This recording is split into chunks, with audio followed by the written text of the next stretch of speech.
उमर को लेकर सबसे बड़ा पर्दाफाश अब आपके सामने हम कर रहे हैं। तुर्की के अंकारा, देखिए तुर्की की राजधानी से क्या कनेक्शन है, यह बड़ा सवाल। तुर्की के अंकारा में उमर का हैंडलर था, हैंडलर उकासा के साथ संपर्क में लगातार उमर था, यह जानकारी सामने आ रही है। तो देखिए ये भी खबर मिली है कि जो उमर है और जो मुजम्मिल है बाकायदा इनका जाना तुर्की भी हुआ था और यहां पर जाकर ये कि जो डिजिटल फुटप्रिंट्स मिले उससे जानकारी मिली है और हैंडलर था इनका उकासा। तो आइए उकासा का जो कच्चा चिट्ठा है वो आपके सामने रखते हैं। उकासा से दरअसल लगातार संपर्क में था ये मोहम्मद उमर नाम का आतंकी जिसने लाल किले के सामने ब्लास्ट को अंजाम दिया।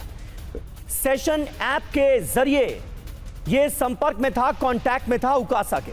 परिवार को उमर के बारे में जानकारी थी। जानकारी क्या थी? जानकारी यह थी कि उमर कट्टर पंथ की राह पर चल रहा है। इसके बारे में उमर के परिवार को भी अंदाजा हो गया था, यह भी पता चल रहा है।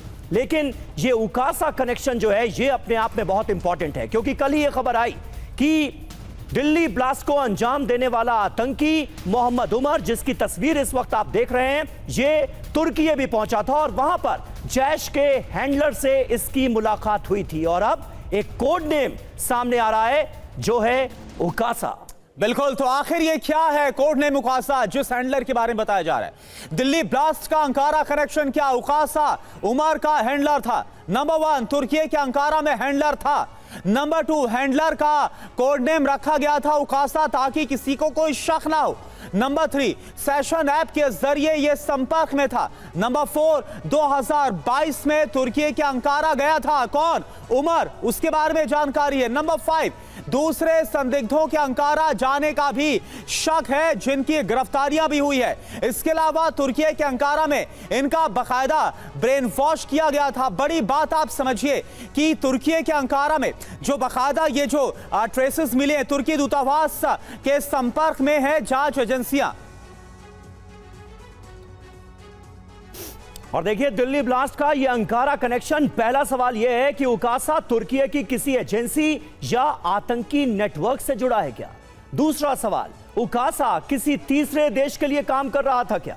तीसरा सवाल, हैंडलर और उमर के बीच संपर्क का एजेंडा क्या यही दिल्ली ब्लास्ट था? लेकिन मुलाकात तो 3 साल पहले हुई और 2025 में इस ब्लास्ट को अंजाम दिया गया, क्या ऐसा था? चौथा सवाल, उकासा ने उमर को ब्लास्ट के लिए विशेष ट्रेनिंग या फंडिंग दी?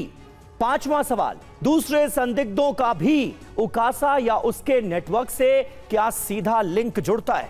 छठा सवाल, कोई समान पैटर्न जैसे यात्रा रिकॉर्ड, बैंक ट्रेल क्या मिल रहे हैं? इसकी भी पड़ताल अब इन्वेस्टिगेशन एजेंसीज को करनी है। सातवां सवाल, तुर्की की सरकार को उकासा की गतिविधियों की जानकारी थी क्या? और अगर जानकारी थी तो उन्होंने क्या किया? हमारे साथ जितेंद्र शर्मा हमारे सहयोगी इस वक्त मौजूद हैं।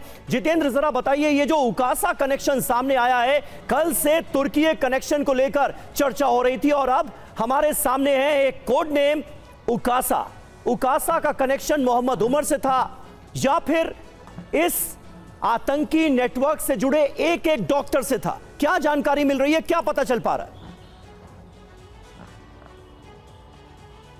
जी बिल्कुल, देखिए पुलिस ने जब मुजम्मिल और जो डॉक्टर उमर है उनकी दरअसल ट्रैवल हिस्ट्री को खंगाला तो उस दौरान उनके पासपोर्ट पर कई स्टैंप मिले थे अलग अलग देशों के, लेकिन तुर्की का जो स्टैंप दोनों के पासपोर्ट पर एक साथ लगा हुआ था और एक ही समय का लगा हुआ था, वो बेहद हैरान करने वाली बात थी।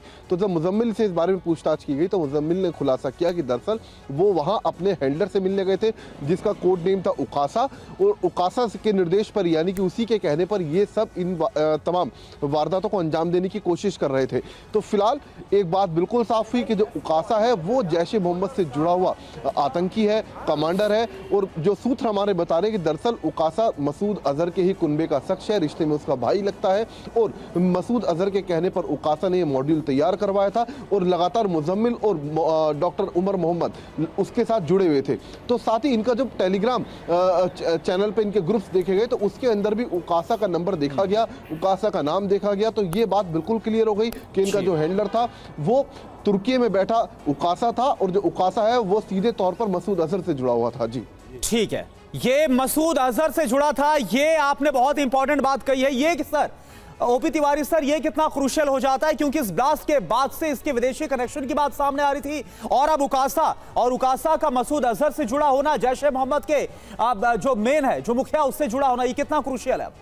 करुणा, देखो, ये आतंकवाद एक्टिविटी तो पाकिस्तान आर्मी ही कराती है। हाँ। लेकिन वाव सिंदूर के बाद ये क्लियर हो गया कि पाकिस्तान आर्मी इतना कोशिश करेगी ताकि उसका नाम कहीं बीच में मत आए।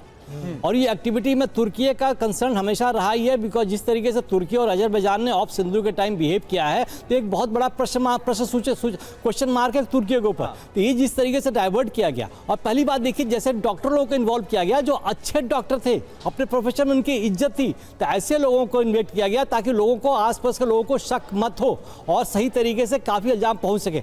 हमारी तो एजेंसियां हैं जिनकी वजह से ये हम बड़ा हादसा नहीं हो पाए और रोक पाए हैं, लेकिन जिस तरीके से पाकिस्तान आर्मी ने एक्टिविटी शुरू की है और तुर्की की मदद से किया गया, हमें बहुत एक्टिव, बहुत सावधान रहना पड़ेगा।